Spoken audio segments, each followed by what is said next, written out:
Hi, this is AJ, and I'm reading another Shakespeare story. This is Twelfth Night, and it has been rewritten by Andrew Matthews and Tony Ross in a more modern language. So it's not the old Shakespearean rhyme and verse style language. So here we go, Twelfth Night, and the cast list is as follows. Sebastian and Viola, they are twins, a brother and a sister. So this is Sebastian, the boy. This is Viola, the girl. Twin brothers and sisters. Here is Olivia, and she is a rich countess. This is Orsino, Duke of Illyria.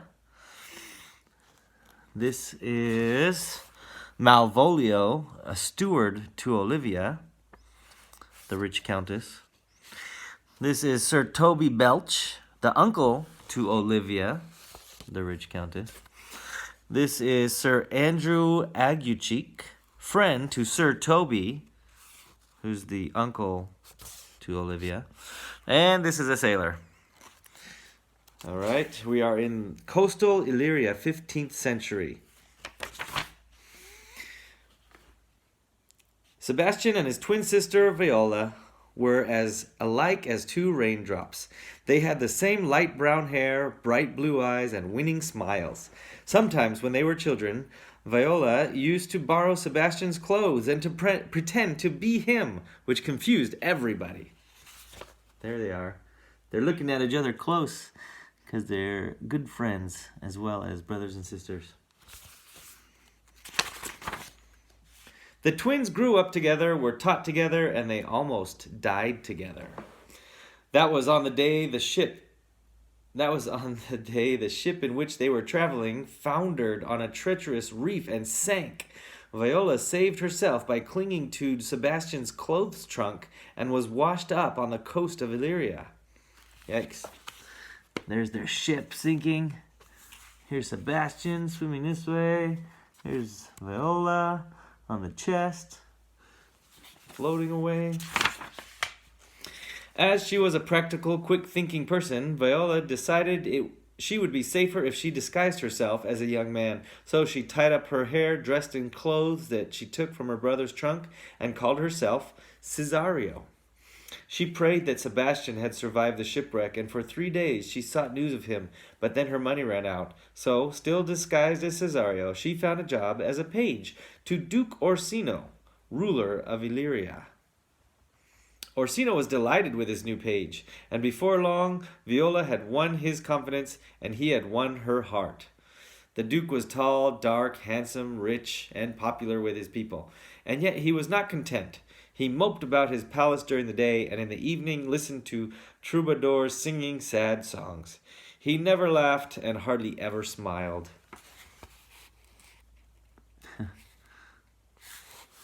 And here she is, playing for him. Oh no, that's just a troubadour. Sorry, that's not her. Not important. Like many young women before her, Viola found herself falling in love with Orsino, and it was painful to keep her feelings a secret. The pain became even worse when, one day, when they were alone together, she summoned up the courage to ask why he was so unhappy.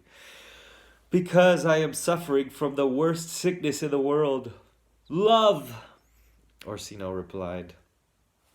Here she is, feeling the love for him, and he's feeling sad because of some love sickness. He says, "I'm so in love with Countess Olivia that I don't know what to do, Cesario. I've asked her to marry me 12 times, but she keeps refusing."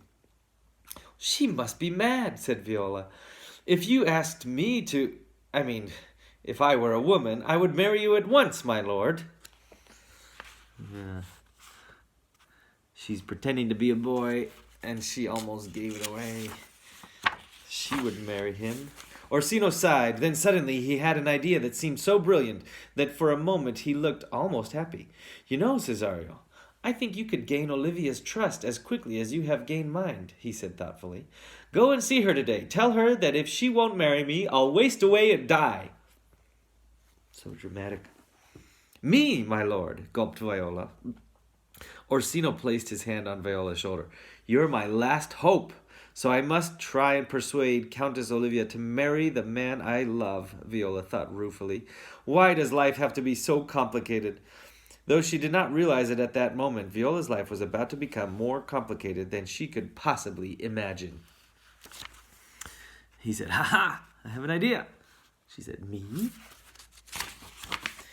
Countess Olivia's parents had died when she was still young, and her uncle, Sir Toby Belch, had come to live with her. Sir Toby was short and plump, with white whiskers and twinkling blue eyes, and his love of wine and good food had turned his nose bright red. His closest friend was Sir Andrew Aguecheek, a man with a face as long and wrinkled as a bloodhound's. Since Sir Andrew was a bachelor, Sir Toby had decided that he would make the perfect husband for his niece, Olivia. However, Olivia's steward, Malvolio, protected her from all unwanted suitors, including Sir Andrew. Oh boy. Sir Toby Belch, Sir Andrew Aguecheek, Malvolio.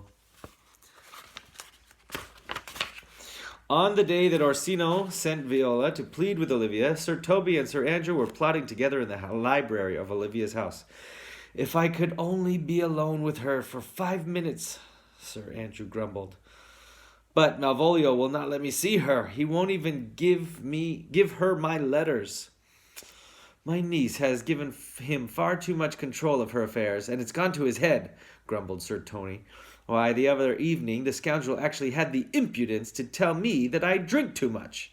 "The villain!" said Sir Andrew. "But I intend to teach him a lesson," Sir Toby said, with a mischievous grin. "Mark my words, old friend, before the day is over, Malvolio will be out of your way." Here they are, grumbling and moaning in the library, hatching a plan. While her uncle schemed in the library, Olivia was strolling in the garden with Malvolio at her side. With his skinny body and black clothes, Malvolio resembled a bony shadow. "A young man called Cesario wishes to see you, my lady," who was saying to her. "He brings a message from the Duke Orsino." "Tell him to go away," said Olivia, and her green eyes flashed as she tossed her dark red hair in irritation. "I have, my lady," said Malvolio, "but he says he will stand at the gate all afternoon if he has to." Malvolio sniffed haughtily. "He is the most insolent young fellow." There they are. Bony Malvolio whispering to the Countess. And there's Olivia, dressed as the boy Cesario, waiting for her. "Oh, let me see him then," Olivia said wearily. "Perhaps when he hears my reply, Orsino will finally abandon all hope of marrying me." When Viola entered the garden, Olivia pretended to be interested in the blossoms on a rose bush and gave Orsino's new messenger no more than a glance. "Sweet lady," said Viola, "now I see how beautiful you are. I understand why my master is so in love with you." Olivia, who hated flattery of any kind, snorted scornfully. "Beautiful," she said. "I have 2 eyes, a nose, and a mouth like everybody else, if that's what you mean." "Ah, so you are proud as well as lovely," said Viola. "It is a pity that the Duke loves a lady with such a hard heart." Gave her a little attitude.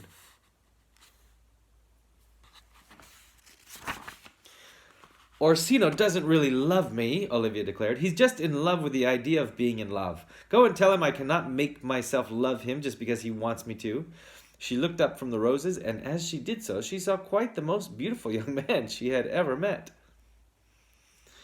Her head swam giddily, and her heart began to pound. "Tell Orsino that I will never marry him," she said breathlessly. "And then come back and to see me at once, Cesario." "Why?" frowned Viola. To tell me how he responds to my answer," Olivia said with a blush. Viola bowed and turned to go, leaving Olivia alone with a whirlwind of thoughts and feelings she had never experienced before. One moment, Olivia wanted to laugh out loud, and the next she wanted to burst into tears. She was so confused that she did not notice Malvolio approaching. He seemed to drop out of the sky and land in front of her. Suddenly, Olivia is taken aback by Viola, dressed as the boy, Cesario. And he said, I'll go and tell him your message." I hope that young man did not offend you, my lady, Malvolio said. Offend me, said Olivia. Why, no, I mean, yes, he did. On impulse, she pulled a ring from one of her fingers. He brought me this gift from the Duke. Return the ring to Cesario and tell him I don't want it. Of course, my lady, Malvolio said smoothly. Where is the fellow? Gone, said Olivia. If you run, you'll soon catch up with him. What? Run? Gasped Malvolio. Then he bowed politely as he saw the angry green fire in Olivia's eyes. I'll go at once, he said. She's giving him the ring so that he can take it back to Viola, even though that's not hers. Viola walked slowly. Her heart was heavy for Orsino and herself, and when a voice from behind called out, Cesario! For a moment she forgot that it was the name she had given herself, and did not remember until the voice called out again, Cesario! Ho there! Viola turned and saw Malvolio running towards her, his elbows sticking out and his knobbly knees pumping up and down. This was surprise enough, but Viola was completely astonished when Malvolio offered her a ring. You brought my lady this, he panted. Now she wants you to take it back. Chasing after him. Oops, sorry. Wait. I didn't give her a ring, said Viola. Malvolio peevishly stamped his foot and threw the ring to the ground. Let it lie there, then, he snapped. I have better things to do than argue with the likes of you. He turned on his heel and marched angrily away. He's so angrily stomping up and down, throwing a tantrum. Viola stopped and, picking up the ring, saw on it a design of two hands holding a heart. But this is a love token, she thought.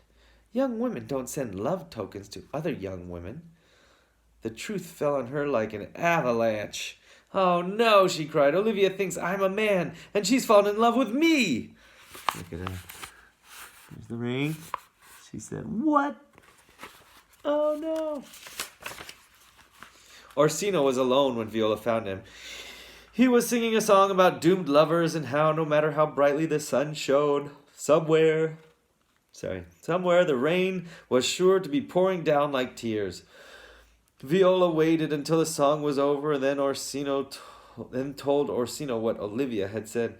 Orsino closed his eyes. Ah, he groaned tragically. If you knew what agony love can be, Cesario. Oh, I do, my lord, Viola said. Orsino unpinned a brooch from his doublet and handed it to Viola. Then go to Olivia again, he said.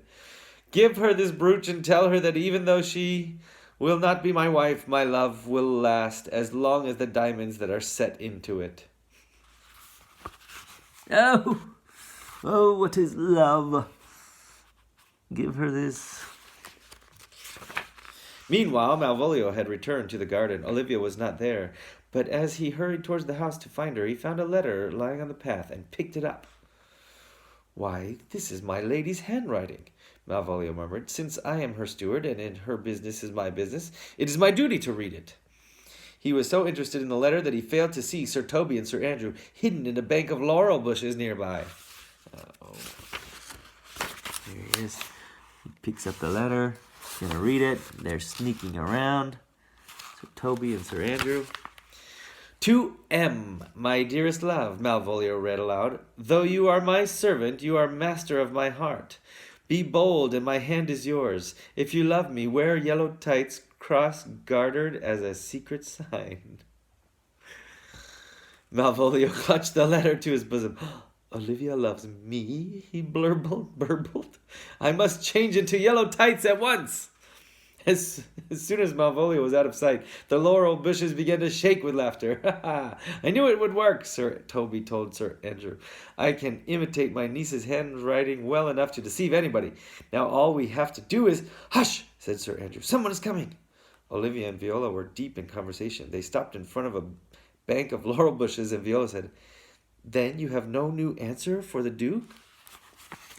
Malvolio thinks that Olivia's in love with him. These guys were playing a trick, and now they're listening to somebody else. No, said Olivia, clutching Viola's hand. But there are answers I would give to you, Cesario, if you would only ask me the questions. Viola gently took her hand away. My lady, I am not all that I seem to be, she said tactfully. But I love you, exclaimed Olivia. I loved you from the first moment I set eyes on you. You might as well love a dream, Viola said. You must forget me, my lady. Then she slipped away, leaving Olivia in tears. In the bushes, Sir Andrew quivered with rage. That chit of a youth has stolen Olivia's love, he hissed. After him, urged Sir Toby. Challenge him to a duel. That should see him off. A duel, said Sir Andrew, alarmed. He won't dare to fight you, said Sir Toby. That Cesario is nothing but a puny milksop. He'll turn tail and run the moment you draw your sword. Olivia's in love with Viola. Viola runs away, but they're mad because they can't believe it. While Sir Andrew went to waylay Viola at the garden gate, Olivia stumbled towards the house, her eyes filled with tears. Oh, Cesario, she whispered, I must see you again, if only for a second. Then she saw Malvolio walking towards her. He was wearing yellow tights, as bright as canaries, and his face was stretched into a ghastly smile. Well met, my angel, he simpered. Here she is, all crying. Here comes Malvolio, super excited with his yellow tights on. Malvolio, said Olivia, are you feeling quite well? Never better, my sweetness, Malvolio purred, stretching out his leg. Have you noticed my yellow tights and cross-garters? I could hardly miss them, Olivia replied. I think the heat has made you feverish. Wouldn't you like to lie down? Yes, with you by my side, said Malvolio. Help! Cried Olivia. Servants, take Malvolio away. He has lost his wits. Look at him. He's all proud of his leggings with his cross-garter. And she said, get this guy out of here. Meanwhile, Viola, relieved to be going back to her master, the Duke, suddenly found herself face to face with a furious Sir Andrew Aguecheek. Draw your sword, vile scoundrel, snarled Sir Andrew. My sword, Viola quailed. But why? So I can fight you, Sir Andrew said. Or are you a coward as well as a villain? Reluctantly, Viola reached for her sword with a trembling hand, and at the same moment, most fortunately, a loud voice shouted, Stop! A hefty sailor appeared through the gateway. Here's Sir Andrew drawing a sword, about to fight. Here she's nervous. Then, if you harm one hair of this young man's head, he warned Sir Andrew, I'll carve you up like a joint of beef. Oh, said Sir Andrew, pale with fear. Oh, well, in that case, I think I'd better... And he ran away at an impressive speed. Viola felt weak with relief. How can I ever thank you, kind stranger, she said to the sailor. Here, he's scared. Big sailor. She said, thank you, kind sailor. Stranger, scowled the sailor. That's a fine thing to call the man who saved you from drowning and helped you to try to find your lost sister. I've been waiting for you at the inn down the road for the last 2 days, Sebastian. Ah, the sailor thinks it's the twin brother. Sebastian, gasped Viola. Then my brother is alive and well. Sebastian was alive and well, but totally bewildered. On his way to meet the sailor who had saved him, he happened to pass a fine house, out of which rushed a beautiful red-haired young woman. I knew you would come back, Cesario, she said, flinging her arms around him. We cannot live without each other. But, my lady, he said, Sebastian said. Call me Olivia, my dearest, said Olivia. Aha! See, the sailor rescued Sebastian. Sebastian was walking, and Olivia thought he was Viola dressed as him. Oh, my goodness. Sebastian looked into Olivia's eyes. He was about to tell her that she had made a terrible mistake and that his name was not Cesario, but then his heart began to beat faster as love worked on its magic on him. This must be a dream, he said softly. But please, don't wake me up yet. And he hugged Olivia tightly. The two of them were still embracing when Viola and the sailor discovered them. Sebastian recognized his sister and ran to her with a joyous shout. He lifted Viola high into the air while Olivia and the sailor looked on open-mouthed. So, he was thinking he's starting to fall in love with Olivia, and Olivia is the same because she thinks it's Viola, and then he says Viola, and they come and meet each other again. This is such a funny story. Are there two of them? Whispered Olivia. I don't understand. It seems so, said the sailor, scratching his head. If you ask me, my lady, someone has a lot of explaining to do. Duke Orsino waited 2 anxious hours for Cesario to return, and at last he lost his patience. He called for his fastest horse and galloped to Olivia's house. In the hall, he was met with the strangest sight. Cesario and Olivia, arm in arm, and behind them a smiling priest holding a Bible.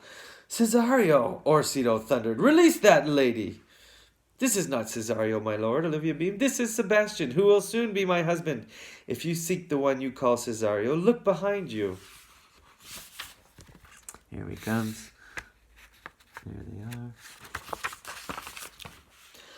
Orsino turned and saw Viola wearing a dress that Olivia had lent her. She looked so lovely that she quite took Orsino's breath away, and he instantly fell head over heels in love with her. If you take my advice, you'll marry her straight away, Olivia told the Duke. She loves you with all her heart. And now I see her as her rightful self. I love her with all mine, Orsino declared. And so there was a double wedding in the house of Countess Olivia, and that night the windows were bright with lights, and the air was filled with the sounds of music and celebration. There's the Count, and there's Viola as herself again. Double wedding. Sebastian, Olivia, Viola, Orsino. The laughter and singing rang through the house and reached the ears of Malvolio, who had been locked in the cellar. He pressed his face against the bars of the window and called out, Hello, hello, let me out, someone. I am not mad, I truly am not. But nobody heard him, not that night. So sad for Malvolio. He was just reading the letter. He got tricked. Wait, there's a couple of verses here from the real story that I'll read. If music be the food of love, play on, give me excess of it. It's a good line. Here's another one. I'll follow this good man and go with you, and having sworn truth, ever will be true. That's Sebastian. The end. All right, hope you enjoyed it. Bye.